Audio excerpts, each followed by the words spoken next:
What's up, everybody? Welcome back to the FloGrappling Show, aka the worst show on the internet. As always, I'm Trey Robinson. We got Joey Gilbs right there, Big Uncle Reed right there, and then Big Slack Barrett on the ones and twos on the side desk. We just wrapped up No-Gi World, so we had to get, the biggest story, the biggest moment of the event was Lis Clay submitting Gabby Pisani. So we got Lis Clay calling in. Everybody give it up for Liz. Liz, thanks for coming on. Hey, guys. Legend. Ledge. Yeah, so Liz, obviously it was an insane tournament for you. You went all submissions to win double gold and ultimately submitting Gabby Pisani in the finals. But I just want to kick it off and just get your thoughts on just the event overall. Now a 6-time No-Gi World champ. How'd that feel? It felt great. That was the big thing going in, was hopefully to come away with those wins. That being able to win the absolute's amazing, but going in, honestly, I do the absolute to be able to compete weight better, but it's always good when I'm in the finals for both. Yeah, definitely. Had to be a pretty unreal feeling. So get into the Gabby match, because I got some things I'm curious about it. As far as I know, you fought Gabby twice before, right? Before this one, this was the third one, or are there more? Twice at black belt, but Okay. we fought for the first time juvenile blue. Oh, wow. Like juvenile 1 blue, my very first IBJJF we fought. Wow. How did that go all the way at Juvenile Blue? I won at Pans, and then she won at Worlds. Okay, gotcha. So a 50-50 split down at Yeah. Juvenile, and then you were 2-0 go against her at black belt going into this one. 0-2. Or 0-2, sorry. And then the last time you guys fought was 2025 Worlds, and she submitted you with a straight ankle. And so that's one thing I wanted to ask about, is you kind of had no fear going right back into the legs. Everybody knows how dangerous Gabby's straight ankle locks are and everything. So I'm just curious this time, was something different? Did you notice something about her game where you're like, oh no, I'm confident that I can get the finish on the legs? Or what was, I guess, just different about this meeting with Gabby? Honestly, the plan going in really was just, I was still going to either try to attack the feet like I did, but be super aware of her grabbing my feet. I think at Worlds, I knew that she did that foot lock, but I didn't realize that she was going to snap it so fast. So if you watch here at No-Gi Worlds, I was always just while she was trying to enter, I was trying to kick and get free, and then I would do my entry. So I just kept my feet way closer to me just to keep them safe. Has such a good foot lock that you can't mess with it. I have flexible feet, but it doesn't matter if the bone's going to break, For sure, yeah. And one thing that I think is kind of an interesting parallel about you and Gabby is whenever we went out to Phoenix during Road to Worlds, you showed straight ankle lock from both legs inside, which for one, I got to give you, a thank you. I've been using that all the time in training. A lot of times I use it whenever someone starts straight ankle locking me, and then I kind of counter with it because it's just I'm already there. They're not really expecting it, and it works super well. Gabby also does a lot of straight ankles from both legs inside. Is that something you were hip to or anything, or I just think it's an interesting parallel, to be honest. I think it's just kind of a crazy coincidence that that's how it is. But that foot lock just works really well. Definitely. But we have your match with Gabby up. I don't know if it's playing for you, but I was wondering, could you could you talk us through some of this? Have you had a chance to watch it back or anything? I watched it back right away. So if you see in the false entry how I'm entering here, I had actually, with my husband, we were talking about it before. When you do the false reap with somebody bigger, it's really hard to elevate them. But once you start elevating, they fall, which you notice here. It was a little hard getting her up. But as soon as she started going, there's just so much more weight that once they start falling, you're going to have it. And so if you look here, I was able to use that to come up for the 2, which was my thought. I was like, if I can get ahead on the points, that's even better. Obviously, great to get a submission. But my plan was to get ahead on the points. And then here, she just left the foot open. So we ended up rolling out. If you notice, I started curving because I wanted to stay in on the foot. I didn't want to end up coming out with the 2, but there was just no way to keep it in bounds with how she was rolling. So came up, so I think at that point I was up actually by 4 going back in, but my plan was still to kind of double pull because she pulls. And then I think we ended up getting the penalty here still. How much did being up by 4 points kind of change the match, do you feel like? Did you feel a change from her? Were you able to change your strategy at that point? For me, being up by 4 in my head, I was like, okay, even if I still pull again at some point, I knew I was going to come up if she didn't. Because I felt comfortable enough. I'm already up by 4. Even if I get swept, as long as I play it right, I'm still up by 2 at that point. So I knew at some point that I would be able to still just come up, but we only had the one penalty, so I still wanted to try the double pull a little bit. But in my head, I was already ready to come up. Did you feel like if you had kind of like infinite mat space on that first heel hook attempt that you would have finished that one? It looked pretty deep. Yeah, her knee was making ripping sounds while I was doing it. If you look here, my foot was fine, but what you don't notice is my arm was stuck on the inside. I was actually more worried about getting arm barred when she was attacking this. Because I had my hand in it to protect the foot, but because of that, my elbow actually got a little deep, and I don't know if she didn't notice it. But I was actually more concerned with the arm bar when she came over a couple seconds ago. It's so crazy to have Gabby Pisania on your feet and be worried about something besides your feet. Yeah. There's so much confidence in the legs. That's nuts. Well, I don't know that I should have that confidence. My foot was, after Gi Worlds, my foot was black on finals day. Oh, jeez. And we remember you limping out to the finals? Yeah, the final. Limping out to the finals. The whole division, yeah. Yeah, my whole division I did with my foot like that. But here I just decided to come up. I really wanted that guillotine here falling on it, but I just couldn't get up high enough to do it. But again, I just was able to come right back in on the legs from top position. Go ahead. Yeah, I was just going to say, such a crazy transition from top to bottom, but yeah, here's the heel hook. Yeah. Did you know you had it this time, or was there like any surprise when she finally tapped?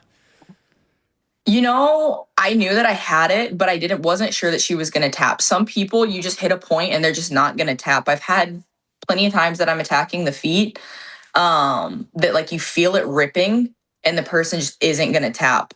But in my head, I was like, if anything else, we're going to roll out again and I'm going to get another 2 and then I'll be up by 6. Yeah, just like watching it from home, whenever you got in deep on that first heel hook and then she rolled out and everything, I was kind of like, oh, okay, well, Liz is kind of like dominating the exchanges right now, but Gabby might be just impervious to being submitted. Like, I don't know. Mm-hmm. Like it was just like, for some reason, and you both, I think like the commentators during the match kind of mentioned this, you both have such great poker faces, like very stoic, expressions throughout. Like you're pretty notorious stoic expression throughout your matches. Gabby as well, just like not showing any sign of like, is this on, is it not? And so I was like, man, I don't know. It might not be possible to submit Gabby. Obviously, you proved that wrong. Pretty incredible moment. Well, I mean, she's never been submitted at black belt. So I don't even know in her color belt career if she really was. I mean, there's not one that I could cite. Yeah. and obviously on the podcast, Liz, we've talked so much about how good Gabby is, what an incredible year Gabby's been having. She just goes out there and she just wins. So it's like, even if she has, a tough match on paper, it's hard for us to pick against Gabby Pisania because she's just such a winner. And we've seen her do it at purple belt, at brown belt, at black belt, and all she does is win. And so I'm just going into Nogi Worlds. Like, did you think that you were going to have to fight Gabby? Was that something you were planning for? Did you have a kind of a different game plan or anything like that? Especially just like mentally too, because she is obviously a lot bigger than you, has beaten you before. So I'm just like going into the match or going into the weekend. Was that something that you were really planning on? Like, okay, I'm going to be fighting Gabby here for sure. I mean, honestly, going into the weekend, not really, because I wasn't even sure that I was going to do the open. I was like, because I just had the crown. I only trained Nogi for like a week and a half, maybe, before Nogi Worlds, because everything was getting ready for the crown. And then going into it, I was like, oh, maybe I just won't do the absolute. And then I was thinking about it and I was like, man, even if I don't do well in the absolute, I like to compete the open because I compete my weight class better. So in my head, I was like, I'm just going to do the open so that I get all the nerves out and everything that doesn't go well, all my mistakes will happen in the open. And then I'll just fight weight better so that I know that I can win weight. And then when I decided to sign up for the open, I was like, okay, well, I just hope me and Gabby are on opposite sides of the bracket at least, so that it's at least on the second day.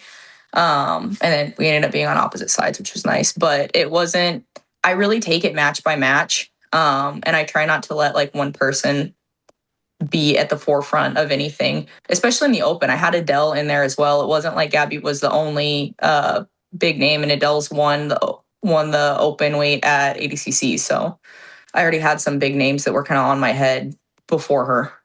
Yeah, definitely. I kind of wanted to talk to you some about, more of the run too, because obviously in the final, submitting Gabby is like, that's such a crazy moment. It's hard not to just focus on that. But, 8 matches, 8 submissions. You're throwing out some guillotines along the way, right? And you had that match with Adele. Was a guillotine, was that kind of like, were you focused in on that? It seemed like you were really locked in on these guillotine attacks throughout. Honestly, a lot of times when I attack the upper body, I love guillotines. I would say guillotines are better than my leg locks. It's just a lot harder to get there, right? When you first pull, the feet are always right there, so it's just kind of an easier thing. But for the guillotine, I have to get all the way up to the head. But once I kind of came up with Adele and I was in half, I either knew I was either going for the guillotine and I was either going to use it as a pass or I was going to use it as a submission. Gotcha. Yeah, here we got the Adele match pulled up right here. But yeah, that was a sick match to have along the way as well. Lis Clay versus Adele. That was pretty cool. That was a fun match for sure. Did you have a favorite moment throughout the entire thing?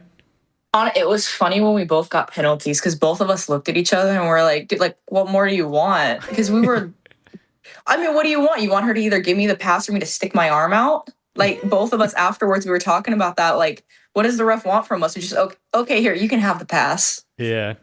Or here, you can have my arm. Like, we were both moving. We were both trying. It wasn't a huge movement, but we're in half guard where she has a super tight arm bar. And I'm also going to try to pass off of that. Can you, so we just saw the guillotine that you had here. Incredible guillotine, of course. But a little similar to the Gabby one. You really had to work through a lot of defense, and Adele didn't want to tap, and Gabby didn't want to tap. She was willing to, live that out into the end. Adele was, about out when this. Can you just talk about what it takes sometimes when you lock on these submissions at the elite black belt levels, that extra push you have to make to get the tap sometimes? I think a lot of it, you have to keep keeping the positional on it. If you look, when I was able to get it, I ended up sliding into mount, which in my head, like, I thought she was going to go to sleep. Honestly, I didn't think she was going to tap. But in my head, I was like, okay, if something goes crazy wrong here, I'm at least in mount. So I have the pass and I have the mount. So worst case scenario, I'm at least way ahead on the score. And I think at black belt, you have to do that. You always have to be ready to, if something crazy happens and you end up losing it, because sometimes crazy stuff does happen and you end up losing the submission when you wouldn't think that it's possible to. And you can end up in a really bad position, which I think you see a lot at black belt. For sure. And I know we've asked you about your son before, little Danilo and everything, and it just does feel like I remember at the Road to Worlds where we stopped and talked with you and stuff. It seemed like it maybe had brought in some new perspectives and everything for you being a mom and having a kid, especially with your kid Matt's side, just taking a little snooze, he couldn't be bothered. But does it feel good to be out there kind of doing your thing now with your husband and son just sitting Matt's side watching? Does that make it a little more special or anything for you? It does. Honestly, I think a lot of people think that he was actually like a whoopsie, an accident. I don't think a lot of people realize me and my husband actually, we were trying for a long time, 2-3 years. And it had been a dream of mine for a long time to, have a kid, be married, and still be competing at the elite level since, I don't know, probably since I was 16 or 17. So to be actually able to be out there and doing it it's amazing. It's honestly, it's a dream come true. There's nothing else to say other than that it's a dream.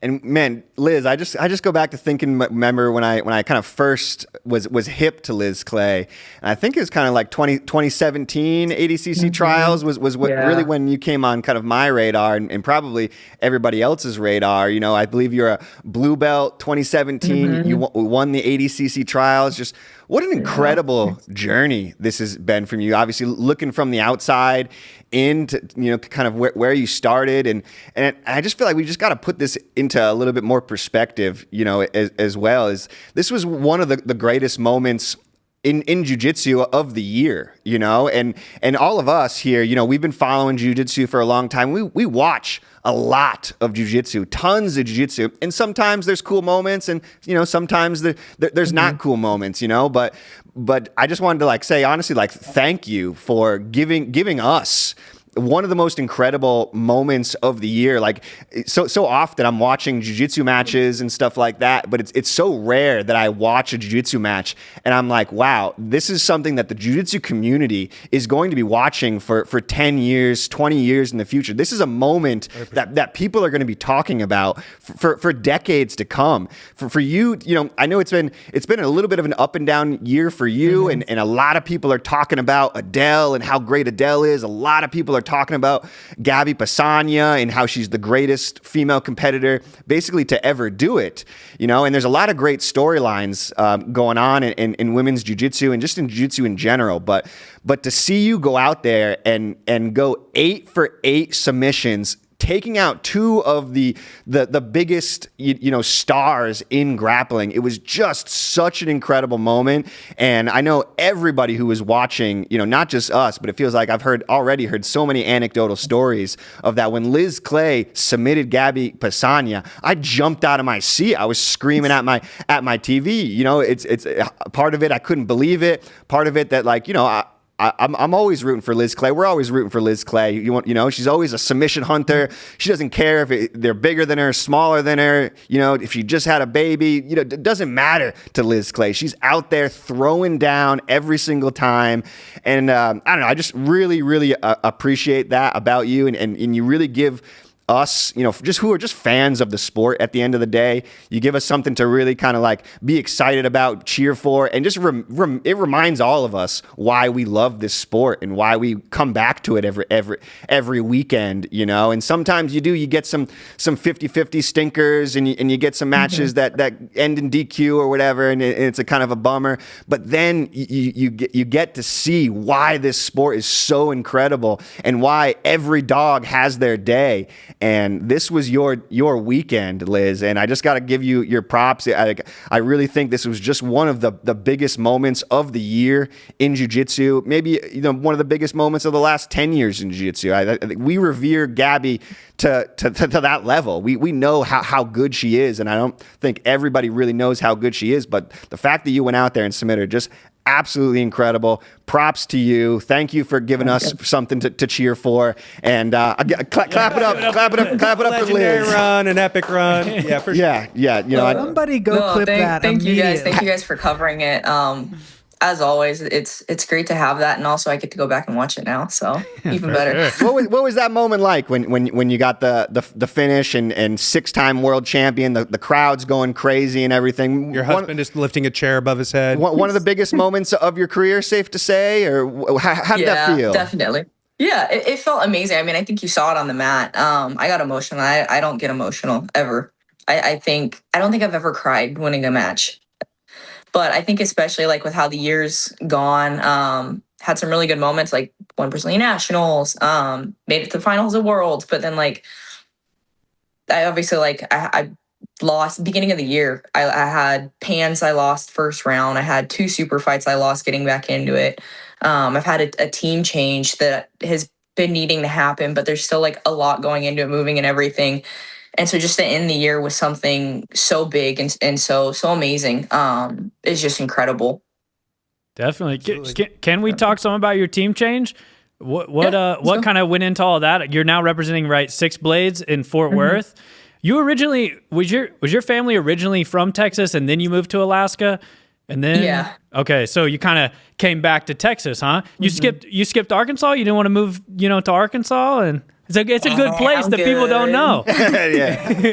I'm always trying to push Arkansas for these guys. They don't know. It's a sick little place, but just don't move to Kansas. Yeah. But so what went into the team change and all that and the move to Fort Worth? So changing teams is something that's kind of been needing to happen for a while. I haven't had the training that I've needed to have for, I honestly, I would say 2 years. The last year and a half has been really bad, but probably 2 years I haven't had the training that I need at all. It's been me, my husband, and one other guy has literally been my training for everything for the most part. That doesn't work at the high level. Nothing happened. I think some people wonder if something happened. Nothing happened. She was amazing. He just kind of wasn't able to give what we needed anymore, what I needed for training, which is okay. He's at a different point in life.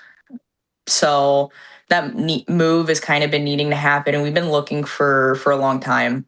For probably 2 years, we've been looking at moving. And we were in Brazil, or we were headed to Brazil, and had a friend connect us with Leo, who owns Team Maha, who's under Six Blades. And we're just kind of talking to him, and we were spending like a month in Brazil, set it up so that when we got back, we went and tried it out here in Dallas. And it just went so good being here, having, you know, the training that we have, having him be so involved. He ends up watching my son 90% of the time when I train too, which is amazing because me and my husband are actually getting to train at the same time. Instead of switching on and off or just having it be so much more stressful, I'm actually able to like stop and focus and be just an athlete when I'm on the mat, which is so nice. But yeah, that change has been needing to happen for a while. And I think that's really going to be the thing that's going to help bring my career where it needs to be, because it's been lacking for a while now. Gotcha. Do you have a relationship with Shanji? We always talked at like competitions and tournaments and stuff like that, but we never like knew each other super, super well aside from like tournaments, but from tournaments for years and years now. Mm-hmm, mm-hmm. Yeah, we saw him in the replay. It kind of cuts to Shanji. You know, he's cheering with the whole Six Blade crew and everything. So it seemed like a good fit. It seemed like it worked pretty well for you. It's been going really well. Like it just fit perfect. We got here and just I think within like 3 days we're like, yeah, it just fit. You know, when it's right, it's right. Awesome. Well, I don't want to take up too much of your time. Actually, you got one? If I ask one more question? Yeah, go ahead. We were talking a little earlier about, you know, watching your growth up through this sport, like since 2017. Obviously, your career has only grown and grown so much. But I feel like that also parallels a lot of women's jiu-jitsu and how women's jiu-jitsu has really grown and exploded in opportunities, which when you were, you know, coming up and winning your early stuff didn't really exist. Can you kind of talk about what you've seen from your point of view as somebody who's kind of lived this growth, what it's been like? It's so for women's jiu-jitsu, it's grown a lot. I definitely I don't know if a lot of like not female professional athletes or somebody that's really close to a female professional athlete would say we still have a long way to go, specifically in like sponsorships and fights. It's very common, more so on the sponsorship side, that I still hear, unfortunately, that the women's market's not there. So they try to pay less. But on the positive side, it has grown significantly. When I started training in 2012, I got laughed at for saying that I wanted to do this as a career because it was hard as a man to do it, much less as a woman. A woman didn't make it. You couldn't even open a school as a woman and have it be successful in any sense of the matter, even just paying the bills. So just where it's come from there, then 2017, it started kind of growing and doing better to now is crazy. Seeing so many women at events that you didn't see then. You see full brackets. I think I had 15 or 16 in my bracket, which for adult female black belt middle is a lot. It's not uncommon to only see like 6, 7, 8 in previous years. So just seeing that is like crazy. Like I remember checking my bracket and being like, oh, like I have a big bracket, which is amazing seeing that and the progress that it's happened. We definitely still have a long way to go, but it's good to see the progress, and it's finally starting to get somewhere, I feel like, in the last couple of years. Do you have a message for any young girls out there who are getting into jiu-jitsu and contemplating, should I dive into this? Should I try and become a professional grappler? You got any message for those girls? I mean, honestly, if you love it, then you should just dive in and do it. If you know you want it, you want it. That's how it was for me. I started, I think I had like 3 days training, and I was like, I'm gonna be a world champion at this. This is it. This is my thing. And just don't let anybody tell you no. That's gonna be the biggest thing, because you're gonna have so many haters and so many people saying no, and you just kind of have to push through all of it. It's good advice. But before we go, I got some hard-hitting questions that we'll hit you with, and then you can get out of here. But are you down for some hard-hitting questions? Let's go. All right. First hard-hitting question. Because I used to train with your brother David, so I always like to talk about David, I've been watching him. He's doing MMA now and everything. I really need him to blow up, because he used to beat me up so bad in the gym that I need to be able to be like, no, dude, I used to go toe-to-toe with him at blue belt back in the day. Yeah, but I want to know, how's David as an uncle? Is he a good uncle or what? He's a good uncle. Peanut kind of cries a little bit with him, though. He actually prefers Sam, who's right under him. Gotcha. Which I think hurts David's feelings. Oh, bummer. David's too know how to hold a baby. Yeah, he's too rough and tough. You know, he's the MMA guy now. That kid. I wish he would do more jiu-jitsu. I'll tell you that. I agree. And then, all right, next hard-hitting question. If there was a direct clone of Lis Clay, a one-to-one clone, you know everything, your clone knows everything you know, same everything, would you be able to submit yourself? Yeah, the clone wouldn't have the same heart that I have, and that's the biggest thing. Yeah, can't beat the original, right? Well, synthetic heart. They don't got that real heart. Yeah, it's not the same. Yeah. What about passing your own guard? Yes, maybe.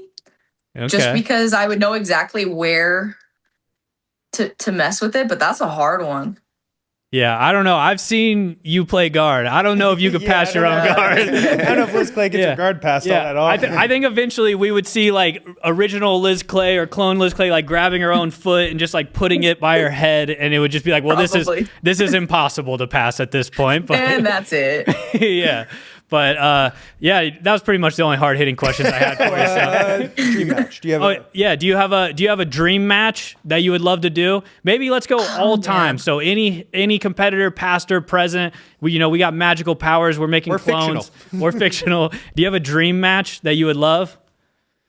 That's hard. I mean, there's only one person I really ever looked up to when I was coming up, which was Michelle Nicolini. So I think that's the only one that I could pull. Aside from that, not really. But also there's different weight classes, which makes it not as good. But if I had to pick one, probably that. Yeah. Suddenly Lis Clay is worried about weight classes. After this weekend, I got Lis Clay telling me she's worried about weight classes. Yeah. Okay. I don't like being a weight bully. In my head, I'm much bigger than I actually am. Yeah. All right, Liz. 10 feet tall now, Liz. Yeah, for real. We appreciate you calling in. It was great to get your perspective on everything that went down. Obviously, like Reed said, it was an unreal moment, a moment that's going to go down in history. But we appreciate you calling in. Thanks for doing your thing out there on the mats. It makes it fun for us to watch. But is there anything you want to say before you go? Maybe where can the people follow you, all that stuff before you get out of here? Yeah, I want to say thanks for all the support and everybody that, is following along, not just for this, but through all the highs and lows, because that's really the big thing. But if you guys want to follow me, Elizabeth Clay BJJ on Instagram is the best place. Awesome. 6-time world champion. That's right. 8 submissions. Absolute legend, Liz. Congratulations. So much fun to watch. You earned it. Yeah. Thank you, Liz. We'll let you get out of here. Okay, I'll see it. All right, there we go. Lis Clay joining the pod. Obviously, unreal moment. You said a lot of nice things about her, Reed. She didn't say anything nice back. Yeah, I thought that she was gonna go on a nice little. Yeah, I was waiting. I was like, okay, let's do a little pause for her to, give Reed some. Yeah. No, I feel like, did I almost get Liz a little emotional there too? I feel like I might have. Liz said she didn't cry in a match for it. She cried at Brazilian Nationals. I remember that. I believe it was Brazilian Nationals. I think it was a very significant moment where I was like, oh my God, I just saw Lis Clay cry. Yeah. I've never seen her express any emotion, but Really though, no, it's been crazy following Lis Clay's career, and we've gotten to kind of go to Liz's gym over the years and hang out with her over the years and stuff like that. And she's just such a G, She just really is a girl who just puts it on the line every single time, win or lose, And so Nogi, whatever. yeah, gi, no-gi, exactly, So it's just like she just really embodies what we all love and why we kind of start this jiu-jitsu thing in the first place, And I would just remember her at 16 years old, winning. Just being like, "Who's this girl? Who's this girl from Alaska? That's a blue belt. That's kind of going out here and beating all these black belts and stuff." Sides of her heads are shaved. She got the thing on top. Yeah. It had like these crazy hairstyles. Yeah, it had like the braids. Like she always looked. That's like one of the only times I've seen her with like her hair just long and looking normal. Yeah, she was mean and intimidating even as a 16-year-old. And just she's had the ups and downs over the years, and we've talked a lot about Lis Clay, but just the run she had is just so incredible, and I don't know, just had to make sure that she really knew exactly how important this is for jiu-jitsu and for the fans and everything like that. It's a moment that we don't get all the time, but when we do get a moment like that, it is just so sweet, so sweet. For sure, and especially for like the landscape of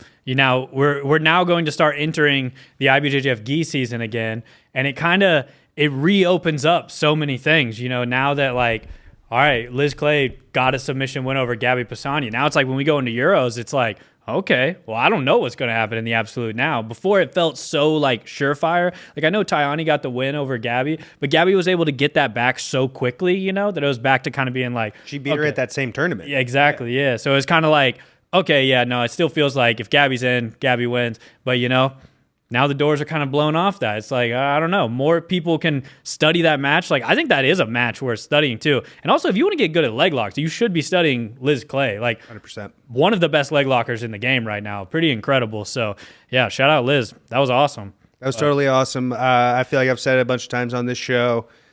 Step one to being Gabby Pisani is you have to be a certain level of big and strong. And Liz just blew that up. Yeah. And that is no longer the case. Fair enough. Absolutely legendary performance that we'll talk about as one of the best performances that we've ever seen for the rest of the time that we're talking about jiu-jitsu, right? It just doesn't get any better than what we just watched Lis Clay do over the weekend. She was definitely the story. There's a lot of amazing stories in No-Gi Worlds. 17 new black belt world champions crowned in 2025. Some of it won before, but still. But yeah, I mean, just Liz all-time run. Yeah, and I think that this No-Gi Worlds, like, Liz was talking a little bit about the women's jiu-jitsu scene there at the end and everything like that. And this Worlds, it felt like there was better storylines in the women's. Women stole the show, 100%. Women stole the show. It's like we had Helena, we had Cassia Mora, you had Adele versus Anna, which was a huge match we're all looking forward to. Like, there was a lot of great storylines in that women's division. And probably as I was watching it live, like, I was more interested to see kind of what happened in these women's divisions than some of the men's divisions, to be honest. Yeah, it was like the women stole the show in what was already an event for me that I felt was like one of the better jiu-jitsu events I've seen in a long time. Like, even if you just look at the finals, I believe there were 11 submissions in the finals out of 19 matches. That's like a 58% submission rate. Like, honestly, if we get a 60% sub rate on WNO, which is sub only, it's kind of like, okay, sick. That was pretty good, So, like, pretty unreal event overall. Like, kudos to the IBJJF. Like, this one felt like a pretty sick one, But for sure, I thought the females stole the show. Where do you guys want to kind of start with recapping all of this? Yeah. We could bounce around to a lot of different places. The number one person that I was really impressed with over the weekend, if I could start here, Cassia Mora, jumping all the way up to heavyweight. She jumped up 4 weight classes. She looked... You were all over this one. Unstoppable the entire tournament. I was all over it. Man, watching Cassia, maybe I'm just a mark for Cassia Mora, but she's just one of these people who, like, and there's only like 2 or 3 of these people that I can name in any generation, where, like, as soon as they start fighting, it's like, oh yeah, well, obviously she's gonna win. Mm-hmm. You know what I mean? Just like this, like, aura, energy, vibe. She's facing Nia, who's incredible and 50 pounds or 40 pounds bigger than Cassia. And as soon as the fight started, I was like kind of wondering who's gonna win. And as soon as they touched each other, I was like, clearly Cassia's going to take this. Yeah, one of the most impressive things was like her takedown game, especially in that finals. She's just hitting those kind of like the drags. Yeah, drag. Yeah. So, that was one of the most impressive things, especially being 40 pounds lighter or whatever it is. And she was just throwing takedowns left and right too. And you usually think that as the larger, kind of more physical person is going to be doing that. But Cassia, was throwing down at heavyweight. So that was an impressive performance from her, absolutely. What did Bruno Bastos tell you afterwards? If you want a girl to get good at jiu-jitsu, send them 2-3 years Midland, Texas, and forget about it. That's right, Trey's on that. 100%. What did he say anything about like 28-year-old guys? He might be able to like help you. I don't know if it's the exact. Maybe don't forget about it. Yeah, don't forget. You're gonna have other options open. You're gonna have to stay super locked in. To be honest. Keep some other options open. Yeah, but Bruno got a sick thing going out there in Midland. Absolutely, we're big fans of Midland. Yeah, that's what it's all about, dude. Midland, Texas, man. I dream of the day I retire out in Midland. Just look at the oil fields, just checking behind every pump jack for a pretty girl. You know what I mean? Midland's where it's at, dude. Midland's the bee's knees, but What else was sick? Helena Crevar? Yeah, Helena Crevar got her, black belt world title. We've been watching Helena, it seems like, for a long time now, but she just finally has arrived to the black belt divisions. And she's must-watch jiu-jitsu out there for sure. She went all submissions, too. All submissions. Yeah, incredible. All submissions. Wow. Yeah, she was on fire. Helena's had a crazy year, getting her black belt, becoming WNO champion, CJI champion. beat Lis Clay earlier this year in a crazy super fight. After a weekend like this, I even want to see that run back, to be perfectly honest. Yeah. But Helena looked awesome. I think we might have the video coming in here in a minute. Yeah, I thought Ann put up a good fight here. Super tough. Yeah. ADCC Trials champion beforehand. She had a solid Samola earlier in this tournament. Did Helena, who was the defending No-Gi World Champion, submitted her. So this is no easy path. You know what I mean? By the way, we're talking about a lot of European names. We got to talk about Europe here in a second. But yeah, Helena just looked on fire and looked totally dominant here as a 18, 19-year-old debuting black belt.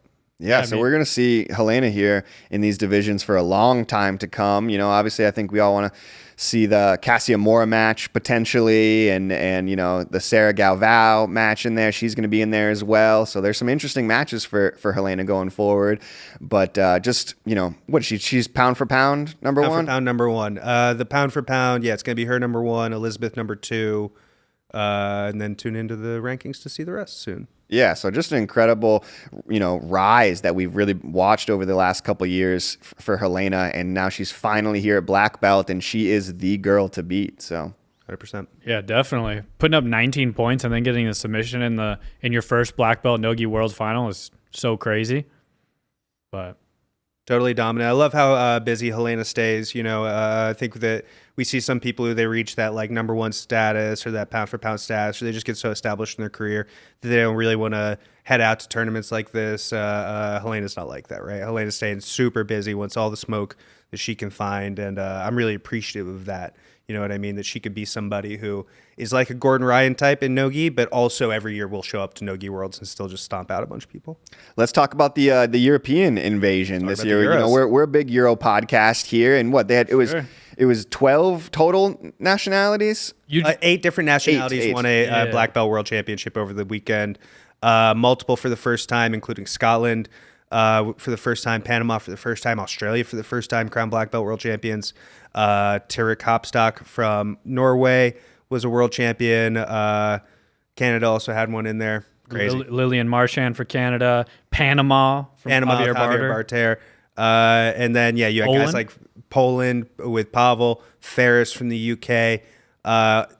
People medaling all up and down the weekend. Like we saw with Ann in the finals. Just a ton of different nationalities represented at the highest levels of jiu-jitsu, which is an incredible thing. We've been talking about for a long time how the globalization of jiu-jitsu is happening, and there's a couple different reasons for that. I think, instructional sites, to be perfectly honest, where people can get high-level instruction around the world are a big part of that, and I think we're seeing that really pay off. The more we can get a lot of cool, interesting, different backgrounds in the game, we're just going to be all the better for it. Yeah. One dude I want to talk about representing the European scene. There's a couple that's pretty sick that they got the dubski, but Shea Montague, bro. Shea Montague is so awesome. He rules. I kind of made He's this just a fun dude to watch. 100%. He's a fun guy to watch. He's like always smiling. He's always kind of doing got the craziest hair. Yeah, the hair, the mustache combo. You're like, where's this guy from? Yeah. He's got some creative, wild, weird jiu-jitsu, which I appreciate too. Just seeing somebody do some different things out there, and Shea's been on this hunt for a little while, so it's been awesome to see him kind of realize his dream. Absolutely. Coming back off a knee injury, he had an ACL reconstruction that he had to go through not that long after he got his black belt, but stayed busy, stayed in the game, and got done. Yeah, honestly, Lucas Castro was sick to watch as well. Like a couple dudes throwing it down in the roosterweight division. Shea might be the number one guy who looks like the name of his weight division. All right? It's harder for other divisions. He looks like a rooster? I do think Shea Montague looks like a rooster, bro. and I mean that with the utmost respect. 100%. And as a compliment, Shea, it's like this dude, if you put him side by side with a picture of a rooster, Shea looks like a rooster, dude. It's freaking awesome. There's not a lot of guys I've never seen a medium heavyweight look like medium heavy. You know what I mean? The Finegras kind of look like a light feather. So I guess yeah. They might be on the list, but Shea, look at that. That is a human rooster, dude. Just a Scottish rooster. Absolute legend. And I hope, I don't know Shea personally or anything, but I'd like to think that he would understand that that's a huge compliment and a huge honor to be considered the rooster himself. So Shout out Shay the Rooster Montague. I got in the finals, but could be Yeah. better. I gotta say, I was really pumped for Tarik. You know, Tarik. Yeah, that was crazy. Tarik, obviously, guy we've been watching for a long time as well, and we're all big fans of the Tarik Plata and stuff. So we're always talking about Tarik and everything, just in the gym. Tarik's a guy who we've been watching for a long, long time, and we've known has been at that level. Yeah. We've known that he's right there. And he just always kind of was coming up short a little bit. Some silver medals, some bronze medals throughout the years and stuff like that. So just really happy to see Tarik, kind of punch his ticket through, get the gold medal, because he's a guy who deserves it. He put the work in. He influences the whole jiu-jitsu community with his technique and everything like that. So to see him kind of finally get over that hump and get one of the biggest titles of his career, that was well deserved. So really happy for Tarik, because he's somebody who's been killing it for a long time. Do you think the Tarik Plata is the most prevalent move that's named specifically after one person? Might be. I mean, the Locky Lock might be. I did see one this weekend. Yeah. I did see a Locky Lock from Nadia Franklin. Oh, Of okay. course, trains with Lachlan. Okay. I just feel like the Tarik Plata, everyone is hitting Tarik Platas. Everyone loves Tarik Platas. You just see it in every gym, every competition. I don't know if there's another submission that's as used as the Tarik Plata. The Marcelo team. I would say the Marcelo team would be the next one that comes to mind. Marcelo Teen's up there. The Ricardo Omoplata, of course. No, I'm kidding. The Ricardo Plata. Yeah. I mean, to see Tarik do this, for him to add to jiu-jitsu the way that he has with the Tarik Plata, his legacy was already kind of golden. You know what I mean? We were always going to talk about a guy like Tarik Hopstock, but now anytime you talk about him, you have to talk about him as black belt world champion, right? That's going to be forever. That's an incredible, result from him. He looked super tough all weekend. He played the game when he had to. He turned it up when he had to. He got it done. It was especially cool to see him with somebody that used to be kind of a rival, Tommy Longacher. Now they're best friends. In his corner. And that was really cool to see. Tommy was, the most fired up person in the whole building after Tarik won. And that was awesome to see. After as I was interviewing Tarik, that was funny. I was like, "How are you gonna go celebrate this?" He's like, nothing crazy. Just gonna go get a beer with Tommy Longacher." Yeah. Well, which one is it? Yeah, call us in 3 days, bro. When you guys just wake up somewhere. Straight up, they're still going. Yeah, but we kind of talked a lot about Helena and how Helena's so young in her jiu-jitsu career and how we're gonna see her for so long. Another girls that we're going to keep seeing for a long time, Ashley Funegra. Ashley ended up getting the win, Obviously, her and Mia fully arrived now, just kind of dominating. Are you 100% sure that was Ashley? You can never be 100%. Mia was around. Let me rephrase that. The other one was around. Yeah. Okay. I don't know. Second Funegra was available. Ashley was looking really tired, and then the next match she looked really refreshed. And no, I'm kidding. I did think that where it's well, if one only does gi worlds and the other one only does no-gi worlds, this does kind of open things up. No. But that was awesome to see. Ashley is an incredible representative of jiu-jitsu. You know what I mean? She fights super hard. She was all submission up until the finals. She's super respectful. She's, she has a good personality. Only 18 years old, I think, maybe young, maybe 19. Just had a black belt for 6 months. Probably could have been in the world finals with her sister. Solid chance if she had done gi worlds as well. She's right there on that level as well. So just an awesome performance from this young AOJ black belt. Yeah, not to bring it back to this, and I'm not saying they did this. I don't think they actually would. They could do it. But if you had a twin, you got to try that at least once, right? Yeah. At a Naga. Yeah, it's you got to hit a Naga or like a Grappling Industries, and you got to do that. You got to go one match in, one match out, just for fun, dude. That would be so sick to try and pull that off. I might pull it off with my identical. I got a brother who looks a lot like me. He doesn't do any jiu-jitsu, and we would have to enter as black belts. So would it be an issue?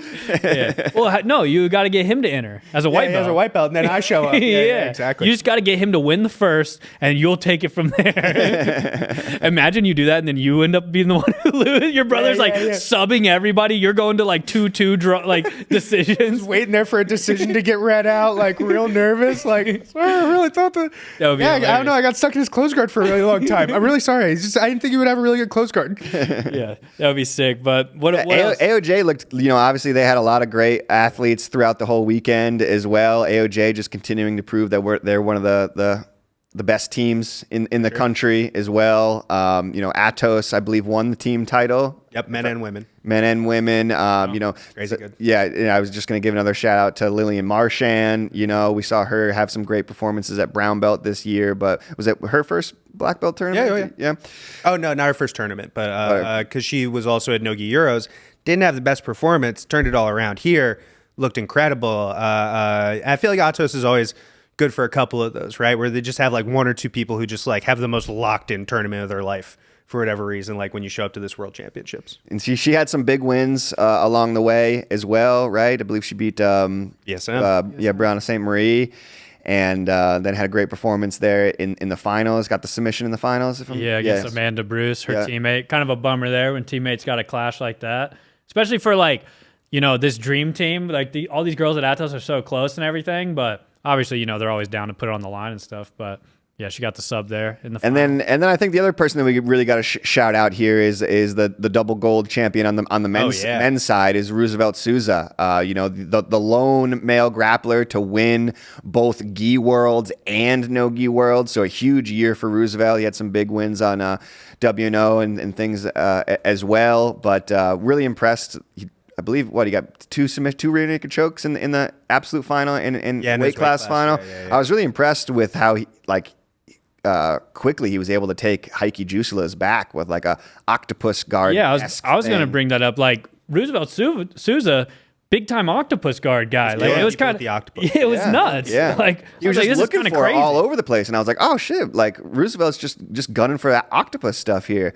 Yeah, and he was able to Heike's a big dude, and he's had a lot of success on the global stage as well.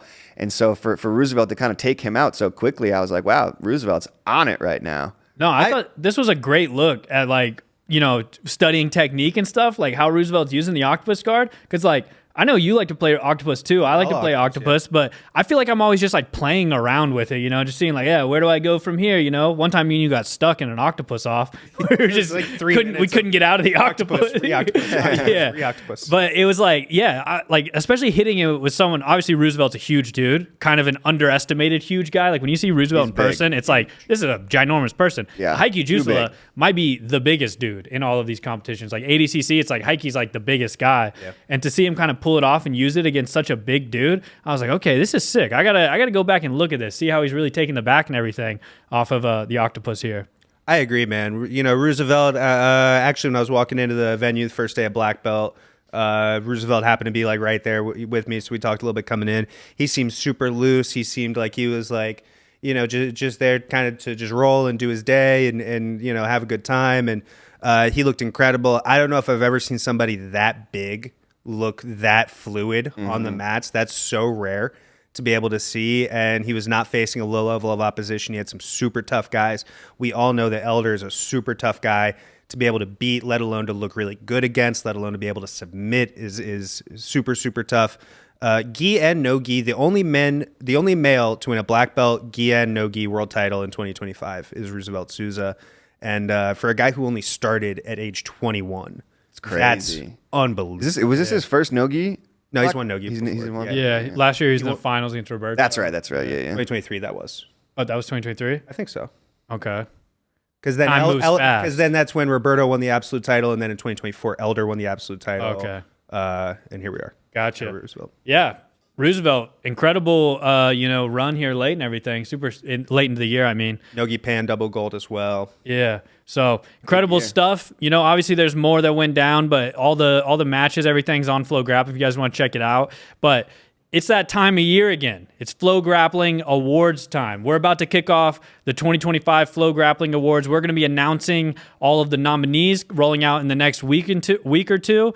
what all categories do we got? We got male grappler of the year, female grappler of the year, submission of the year, match of the year, juvenile of the year, coming back, breakthrough grappler, and breakthrough grappler of the year. So 6 categories for the FloGrappling Awards. We're gonna be kicking them off here in the next day or so. We're gonna have the vote. We're gonna get a form going so the fans at home can vote along and help decide, who deserves some honors from this year. But it's always an exciting time, recognizing people who are making the sport great, making it fun to watch. So FloGrappling Awards is going to be coming out here soon. Be on a lookout for all the nominees dropping. Yep, and we need your help, absolutely. Make sure you get your votes in. We want to know what you guys think is the biggest submission, the best match, the biggest names of the year and everything like that. We're definitely going to need your help to do that, and just a fun time to kind of really take a look back at all the stuff that happened this year. Sometimes, things in jiu-jitsu can move so fast, and we forget, the things that happened and stuff like that. So this is our time, the last kind of 2 weeks of the year, just to take a look back at the year, some of the incredible performances, some of the breakthrough grapplers of the year. And yeah, I'm excited that we're going to kind of give some love to the juveniles of the year too. All too often we see these juveniles grow up to be black belt world champions, so we got to get in early on these guys. But yeah, definitely make sure you guys are voting for the FloGrappling Awards. We're going to kick them off tomorrow on FloGrappling. It's going to be all over social media and everything like that. So 2025 awards, be on the lookout. All right, Reed put me on the spot. I got to finish these videos. I was given it'll be dropping soon. All right, I'll do my job. I'll finish it. But all right, well, thank you all for now this isn't going to drop for a day or two. Tomorrow is pushed back. Yeah, well, we appreciate everybody calling in. Next week we'll have another episode. Should we do a Christmas special? I was thinking Christmas special to float this out there, a little peek behind the curtain how the sausage is made, Maybe we should draft fictional characters who would be good at jiu-jitsu or something, huh? Santa Claus? Trash. I don't know, he would be good, but I feel like Santa Claus would be pretty good at jiu-jitsu. It's a real half guard lay around. Yeah, true. Yeah, real master's game. Yeah, just deep half, just nightmare in the gym, just a Bruno Bastos-esque game, true. But I don't know. Maybe we'll do something like that. Maybe we'll get cool Christmas hats or something. But, make sure you guys tune in next week to see what we end up doing. Thank you all for watching this episode, and we'll see you guys in the next one.